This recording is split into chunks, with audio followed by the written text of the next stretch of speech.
Morning, St. Peterians. Okay. Ang gaganda nyo ngayon. Sabihin mo sa katabi mo, ang ganda mo ngayon. Amen? Kapag tayo nasa Panginoon, maganda tayo. Amen? Why are we beautiful? Because God is beautiful. Amen? Why are we beautiful? God is beautiful. Amen. No? And today we have a beautiful good news, no, for us. Sa harap ng mga trahedya ng buhay, no? Nakatakot, daming trahedya. No? Andiyan ang lindol. Pero alam naman natin na ang Pilipinas ay nasa ring of fire. Talagang ang lindol ay bahagi na ng buhay natin. Tanggapin na natin yan. Amen? Pray na lang tayo kay Lord that God will save us. Amen? Dalawa lang daw lugar sa Pilipinas. Ryan, wag mo kalilimutan, ha? Si Ryan. Huwag kalilimutan.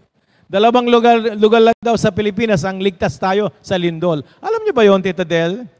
Gusto niyo malaman, dalawang lugar lang sa Pilipinas ligtas sa lindol? Gusto niyo malaman o next time na lang? Bitin, ano? Guimaras, Palawan. Guimaras at saka Palawan. Yan, no? Kaya punta tayong Palawan. Okay? Pero sometimes, no, sabi nga ni St. Augustine, sabi ni San Agustin, okay?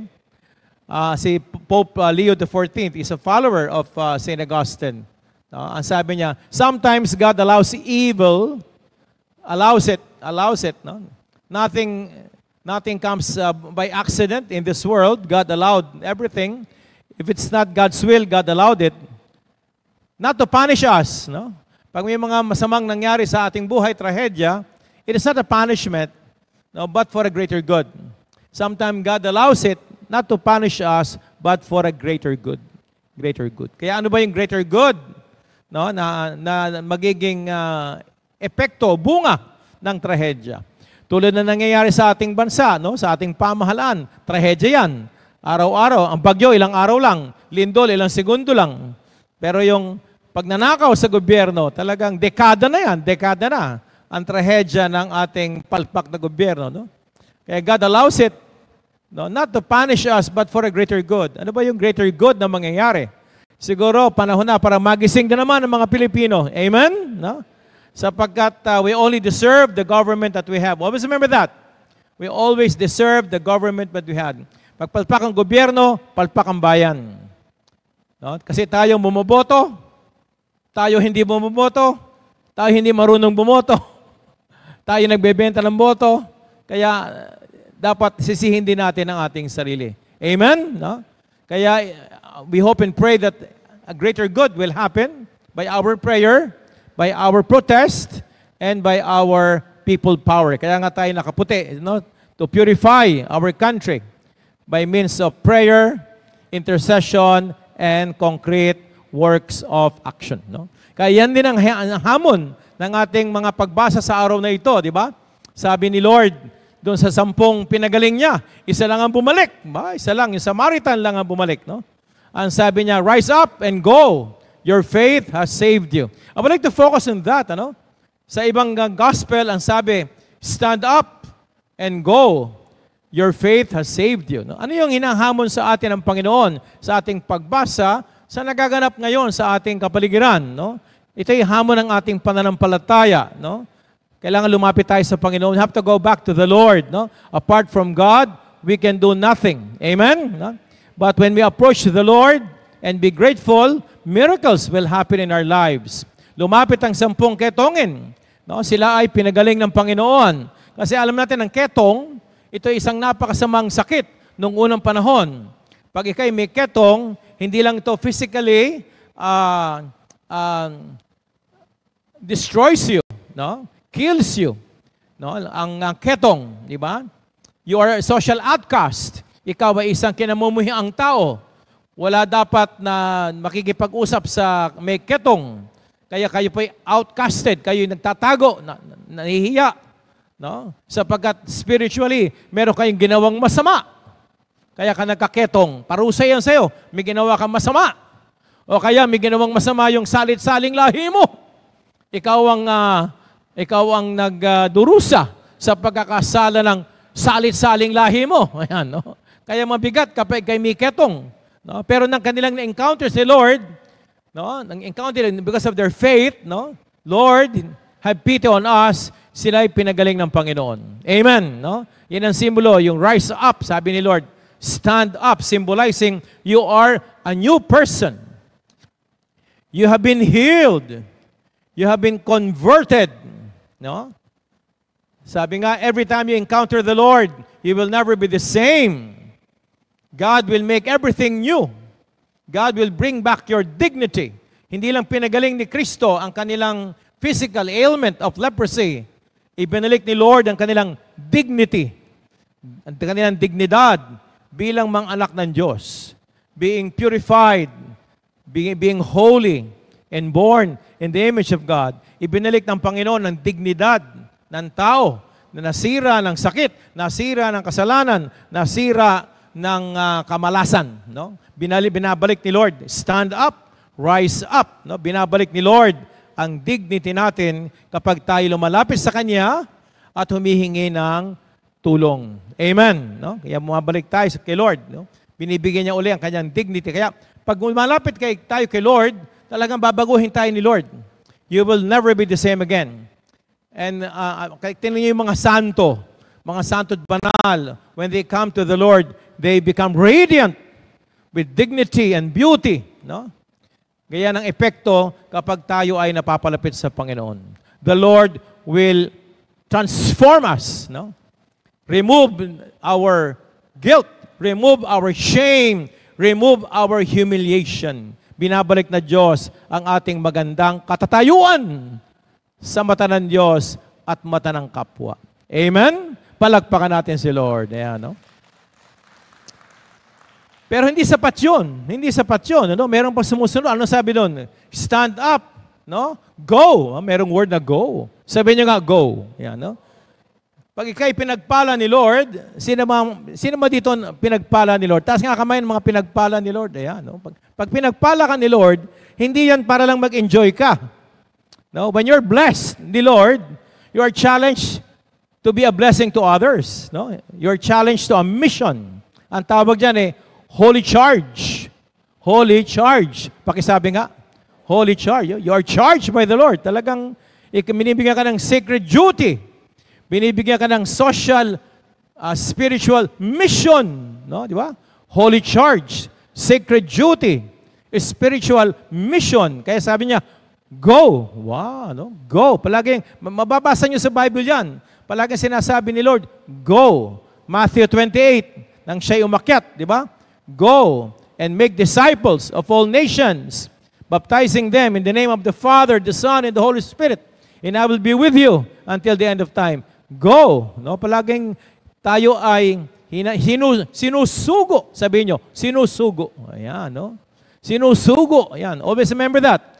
As you are blessed by the Lord, ikaw ay nakaranas ng pagpapala ni Lord, siksik, liglig, umaapaw, ikaw naman ay sinusugo niya. Sinusugo niya para maranasan ng mundo, no?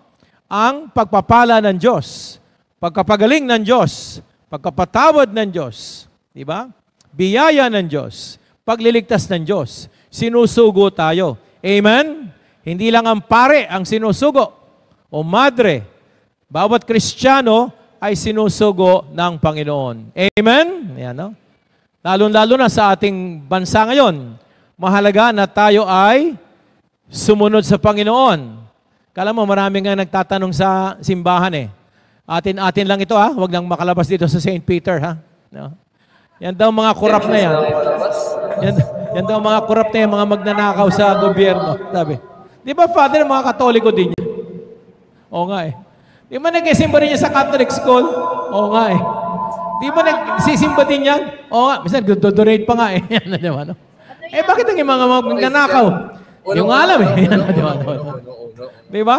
Kaya minsan, mag-mea culpa rin tayo, di ba? Pag-aralan din natin, di ba? Hindi porket tayo ay kay Lord, Lord. Di ba? Sabi nga, not all who says, Lord, Lord, will enter the kingdom of God. Ang mahalaga, do we follow the Lord? Are we obedient? Are we obedient? Are we faithful to God? No? Do we follow His commandments? Di ba? Do we obey God's laws? Di ba? Kaya mahalaga din yan Di ba? Not all who says, Lord, Lord, will enter the kingdom of God. Kaya mahalaga din yan na tayo magpatotoo sa ating pananampalataya, sa isip, salita at gawa. No? Kaya lang hindi madaling sabihin, mahirap gawin. Kasi sa mundo, we have a spiritual warfare. Tandaan niyo yan. We are in a spiritual warfare. Marami tayong kaaway sa mundo. Si Kristo nga pinako Oh, ibig sabihin, marami tayong kaaway. Kung si Kristo pinako, ipapako din tayo. Kaya kailangan tayo maging matatag. No? Kaya yung holy charge, pag tayo sinugo ni Lord, magpakatatag tayo sa ating pananampalataya sapagkat marami tayong kalaban. No? The culture. Kalaban natin yung kultura ng mundo. Ano ba yung kultura ng mundo? Sabi niyo nga, culture. Ito yung gawi, asal. No? Gawi, asal, ugali ng mundo. Meron daw 3 masamang ugali yung mundo Kaya minsan may tinatanong, pag nagtatanong, bakit naging korap yung mga yan? Bakit naging magnanakaw yung mga yan? Garapal, nakakaskandalo. Kasi mayroong kultura ang mundo na baka tayo matukso. Ano yung kultura niyan? Masamang kultura Number 1, yung tinatawag na indulgence. Culture of indulgence. Sabi nyo nga, indulgence. Pagpapakalabis. Pagpapakalabis. Ano yun? Luho. Maluho. Hindi makontento sa mga bagay na simple. Di ba? Maluho sa mundo. Gusto ng kaligayahan ng mundo. Hindi makontento sa isang kotse. Gusto 40 kotse. Hindi makontento sa isang bahay. Kailangan 5 bahay. Hindi makontento ng isang aparador ang gamit. Kailangan isang kwarto ang gamit. Hindi makontento sa pumunta lang ng Baguio. Gusto magpunta ng iba't ibang bansa sa mundo. Luho. Tingnan nyo, marami sa atin. Dami-dami nating gamit. Sikip-sikip na nga ng bahay natin. Hindi ka na nga makagalaw sa bahay mo. Bili ng bili. Luho. Yun. Kaya ngayon, iba, dahil nga sa luho ng asawa, luho ng anak, luho sa sarili, abay, nagnakaw. Magawa ng mga bagay na illegal, immoral, unethical because of indulgence. Ay, bago kotse nila, bili din tayo. Uy, ang ganda ng alahas niya. Gusto ko rin yun. Gandang bago. Di ba? Kakaskas tayo. Di ba? No? Yan, ingat kayo dyan sa indulgence, ha? Lalo na ngayon, maraming luho ang mundo because of marketing, because of consumerism. Di ba? Hindi makontento magpagupit. Kailangan may foot spa, hair spa, no? Nose spa. Iba. Meron nga nagpahiling sa akin, Tita Del, nagpahiling. Father, heal mo naman ako. Anong sakit mo? Tinutubuhan ako ng buhok sa pisngi. Buhok sa pisngi. Tiningnan ko. Hindi ho buhok yan. Ano yan? Kilay mo, bumaba na sa kababanat ng mukha mo. Ayan. Pabanat ng pabanat. Bumaba na yung kilay. Nawala na kilay. Ano na lang nilagay? Guhit. Ayan. Di ba? Yan ang tinatawag na culture of indulgence. Walang contentment. Bilang Kristiyano, ano mahalaga? Contentment. Amen? Huwag maghangad. No? Nang sobra na magkakasala ka. Amen? Ano yung pangalawang kultura na kalaban natin sa mundo? Hindi lang indulgence. Pangalawa, impunity. Sabi nyo, impunity. Ryan, huwag mo kalimutan yan, ha? Impunity. Hindi immunity. Impunity. Ano yung impunity? Abay, walang nahuhuli. Walang nakukulong. Bakit? Wala. May problema tayo dyan. Kaya nga sila nagnanakaw Bakit? Hindi naman kami mahuhuli. Di ba? Dati nga, pag nagnakaw ka, yung panahon ng during the 70s, pag nagnakaw ka sa gobyerno, ang tawag hidden wealth. Hidden, tinatago. Di ba? Ngayon, hindi na hidden. Saan nilalagay yung pera? Sa ibabaw ng mesa. Billion-billion. Lalagay sa ibabaw ng mesa. Doon sa DPWH, sa opisina nila. Tamo din na nahiya kasi hindi kami mahuli. Sino huli sa amin? Kami gobyerno. O, pag nahuli kami, lagyan. Nilalagyan lahat. GOA, nilalagyan. Ombudsman, nilalagyan. Police, nilalagyan. Judge, nilalagyan. Sino huli sa amin? Impunity. Panahon nga ni Duterte, 30,000 ang pinatay sa EJK. Tamo, ilan ang nahuli? Yun, lumakas ang loob. Lumakas ang loob magnakaw. Bakit? Lahat naman nalalagay yan. Yun ang tinatawag na culture of impunity. Kaya dapat, hulihin ang mga magnanakaw. Amen? Imbestigahan. Ano pa? Ikulong. Ano pa? Isauli. Sabi ng simbahan, isauli ang ninakaw. Hindi lang siya nagnakaw, pati sa pamilya. May paper trail yan. Lahat ng mga ninakaw niya may paper trail. Imposibleng wala. May paper trail sa bangko. May paper trail sa department. Pwedeng hulihin yan. Habulin yung mga pera na ninakaw sa bayan. Amen? Kaya mag-ingat tayo dyan sa masamang culture of impunity. Wala namang nahuhuli. Wala namang pinaparusahan. Kaya lumakas ang loob, magnakaw. Garapalan. Amen? Dati 10%, ngayon 30% na. Tamo. Kaya kailangan natin ng protesta ng bayan. Amen? Kailangan natin tayong mga may pananampalataya ay, diba sabi ni sino man nagsabi yun? San Santiago, ang pananampalatayang kulang sa gawa ay patay. Yan. Pag hindi tayo kumilos, kaya meron tayong kulay white, prayer and protest against corruption. Ano yung pangatlo? Na culture na masama sa ating lipunan. Ano yung una? Culture of indulgence. Pangalawa, culture of impunity. Yung pangatlo, culture of indifference. Sabi nyo, indifference. One more time, indifference. Tayo naman ang may kasalanan yan. Ano yung indifference, Ryan? Walang pakialam. Manhead. Deadma. Marami sa ating ganun. Ninanakawan na tayo ng gobyerno. Deadma. No comment. Ayaw makialam. Ayaw magsalita. Kaya wala nangyayari.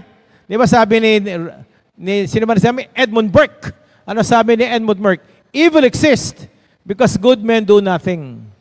Evil exists because good men do nothing. Kapag tayo po'y tahimik, hindi tayo nagpaprotesta, hindi tayo nagrereklamo, talaga ang kasamaan ay lalaganap.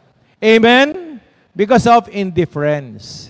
Kaya gamitin natin ang ating boses, gamitin natin ang ating balota, gamitin natin ang ating sigaw, yung righteous anger na tinatawag, righteous anger, para ipakita na ayaw natin ng gobyernong magnanakaw. Ang gusto natin, gobyernong naglilingkod sa bayan. Amen? Ayan, no? Kaya sa pagpapatuloy ng ating misa, mahalaga yan. Mahal tayo ng Diyos, pinapagaling tayo ng Diyos, binabago tayo ng Diyos, upang maibalik ang ating dignidad. Pero kapag tayo pinagpala ni Lord, binless tayo ni Lord, tayo ay sinusugo din ni Lord. Maging blessing sa kapwa, lalong-lalo na sa mundo. Ngayon, marami tayong mga trahedya. Gawa ng kalikasan, gawa ng tao. Hinahamon tayo na to go out and do good works. Charity sa mga victims ng calamities. No? Then, righteous anger and protest sa mga gumagawa ng kalokohan sa pamahalaan. Sapagkat tayo ay mga extension, we are the extension of God's love and mercy and justice in this world. Amen? Pero bago tayo matapos, mahalaga din na palagi tayo nagpapasalamat. Ang nagpapasalamat, ang tunay na maliligtas. Di ba sabi nga ni Lord, your faith has saved you. Yung siyam, pinagaling niya. Isa lang ang bumalik para magpasalamat. Pero yung bumalik para magpasalamat, ano sabi ni Lord? Your faith has saved you. Kala mo, kay Lord galing, ha? You are saved. Ba, no? Bakit siya sinabi ni Lord, you are saved? Because He was grateful. Ayan, no? Kaya mahalaga yung tayo nagpapasalamat palagi sa Diyos. Ang misa ay tanda ng pasasalamat. Palagi tayo nagsisimba para magpasalamat. Because a grateful heart is a saved heart. A grateful heart is a saved heart. Pakisabi nga, a grateful heart is a saved heart. Ang isang pusong nagpapasalamat sa Diyos palagi ang tunay na maliligtas. Amen? At